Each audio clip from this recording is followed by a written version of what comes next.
Assalamualaikum. Widih, diskusi soal kolesterol sambung menyambung nih ya. Semoga nggak bosan. Kemarin kita udah tarik beberapa kesimpulan dan beberapa karet juga ikut ditarik-tarik. Nah, tapi urusan yang karet ini nggak usah diomongin lagi. Yang penting soal kesimpulannya itu.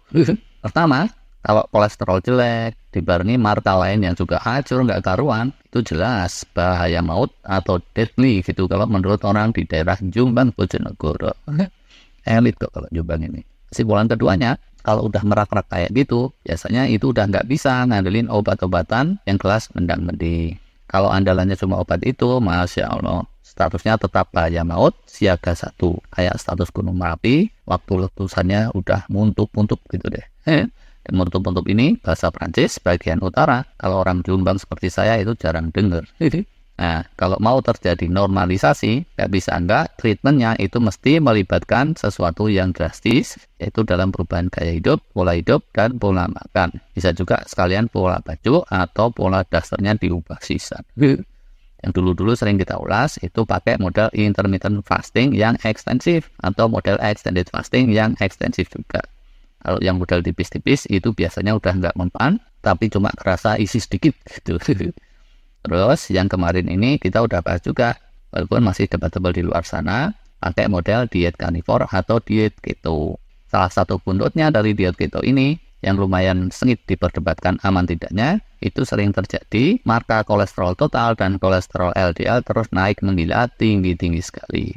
Kalau naiknya kolesterol LDL dan kolesterol total cuma sekedar tinggi biasa, cuma beberapa strip di atas borderline, itu insya Allah masih nggak apa-apa, aman. Tapi kalau naiknya tinggi-tinggi BGT seperti itu, di kalangan pakar ini masih diperdebatkan. Tapi sebelum hasil penelitian sahihnya keluar, kalau WHO dan kalangan konservatif ini cenderung menganggap potensi bahaya. Walaupun kalau para influencer diet keto merasa yakin, bisa juga ini aman-aman saja, tidak bahaya. Di kalangan peneliti, sekarang ini ada namanya bahkan, kalangan atau kelompok atau tipe populasi yang marka metabolismenya gampang melonjak-lonjak, dan kalau di bawah diet keto, diet carnivore, diet rendah karbo, terus LDL-nya menggila, ini mereka sebut sebagai kelompok LMHR atau Lean Mass Hyper Responder.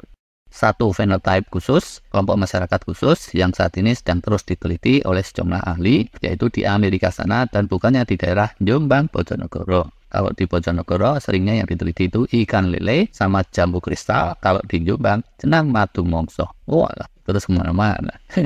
Gimana kalau hyperresponder ini terus diasup statin, penurun kolesterol? Ini juga sedang diteliti, dan kesimpulan-kesimpulannya belum beneran terpublikasi di tahun 2023 ini. Terus juga sedang diteliti, jangan-jangan melentingnya LDL itu karena diet rendah karbonya kelewat ekstrim.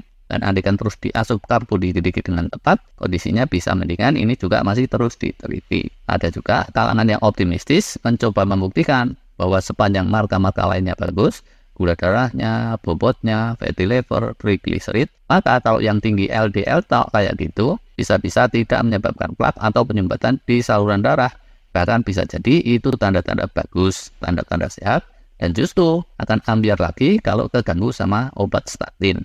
Nah, tapi ini pun penelitiannya masih belum tuntas. Terus gimana ini enaknya harus disikapi oleh para penggiat diet keto yang LDL-nya terlanjur melonting. Kalau dibiarkan saja ternyata bahaya, itu bisa nyawa taruhannya. Tapi sebaliknya, kalau diantem statin tahu-tahu malah cara itu yang nggak bener, ini juga taruhannya nyawa. Yaitu nyawa manusia. Kalau sekedar nyawa nyamuk mungkin nggak usah kita omongin ya. Terus kadung. Di antara pakar yang moderat, yang tengah-tengah, tentu mereka mengusulkan jalan tengah. Ya iyalah. Tapi tentunya mesti diingat juga, dulu kita udah pernah bahas, jalan tengah itu seringkali juga bukan jalan yang terbaik. Jalan tengahnya gimana? Ya, karena kalau LDL tinggi itu terus diantem statin, takutnya malah jadi blunder kepleng. Ya udah, tingginya kolesterol itu diamankan saja dengan cara-cara pengamanan yang alami dan bukan cara-cara yang Aladin. Karena kalau Aladin itu lampu wasiat urusannya. Zaman dulu ada juga Aladin itu nama bis Aladin. Cara pengamanannya beberapa bisa kita rincikan di sini yuk. Pertama, jaga benar kualitas istirahat dengan lebih disiplin lagi, khususnya kualitas tidur malam. Karena realitanya serangan fatal itu amat sering terjadi menerjang orang yang kurang tidur atau barusan begadanan. Yang keduanya, praktekinlah fasting atau puasa, minimal intermittent fasting yang tipis-tipis. Karena fasting ini ngencengin healing dan memberi cukup istirahat pada organ-organ yang penting untuk metabolisme kita. Ketiganya, mesti senantiasa bersikap positif. Karena banyak perkeliruan di tubuh kita bisa dinetralisir oleh sikap positif itu, dan sebaliknya bisa beneran jadi jeblok kalau dibarengi sikap negatif. Termasuk di sini mestinya ya pengelolaan stres dan seterusnya itulah. Keempatnya, hindari overeating, hindari makan porsi besar, khususnya besar dalam porsi proteinnya. Karena sudah jadi kesimpulan banyak penelitian, kebanyakan makan protein itu cenderung akan menurunkan longevity alias memperpendek umur. Kelimanya, minimalkan asupan-asupan toksik. Polusi udara di daerah Jabodetabek itu mungkin juga termasuk, tapi tolong ini jangan dipolitisir. Karena yang saya maksud di sini itu kayak ngerokok, ngedrug, ini itu, obat kuat, kopi yang berlebihan kayak gitu. Apalagi oplosan itu mendingan tutupan botolmu. Terus berikutnya yang diet carnivore mungkin bisa agak dikendorin rendah karbonya. Di-setel ulang supaya jangan terlalu ekstrim. Yang ekstrim-ekstrim itu biasanya nggak bagus kan ya. Cobalah munculkan lagi tambahan asupan karbo sederhana. Tapi demi agar tidak balik semula, asupan karbo ini mesti diiringi dengan protokol yang cermat. Itu antara lain porsinya terukur dan kecil saja. Keduanya, sebisa-bisa karbonya itu nggak polosan, tapi diawali atau dibarengi dengan asupan serat dalam jumlah yang cukupan. Ketiganya, sehabis diasup karbo, yang terbaik itu terus kencengin kerja atau olahraga atau olah pikir. Karena karbo itu akan cenderung jelek beng kalau dibarengi dengan situasi mager. Keempatnya, karbonya ya jangan terus yang kelas junk food. Dan kalau gula fruktosa itu tetap aja sih, jangan kasih kendor. Terusnya lagi, yang terbaik, fluktuasi gula darahnya itu cobalah dimonitor secara rutin. Karena bisa aja langkah ini tuh tadi salah. Kalau ternyata bikin gonjang-ganjing kaki, ya jadinya bisa aja di stop dulu. Tapi kalau ternyata pola ini tuh aman-aman aja, kemudian bisa cenderung menggiring LDL ke level yang lebih mendingan, lumayan kan ya. Medical check up setahun sekali itu juga penting.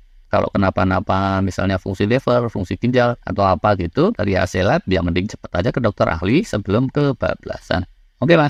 Ini semuanya masih serba kira-kira, tapi semoga bisa jadi renungan atau masukan tambahan, khususnya buat yang meraktekin diet carnivore atau yang kolesterolnya tinggi tapi berasa nggak cocok kalau pakai statin.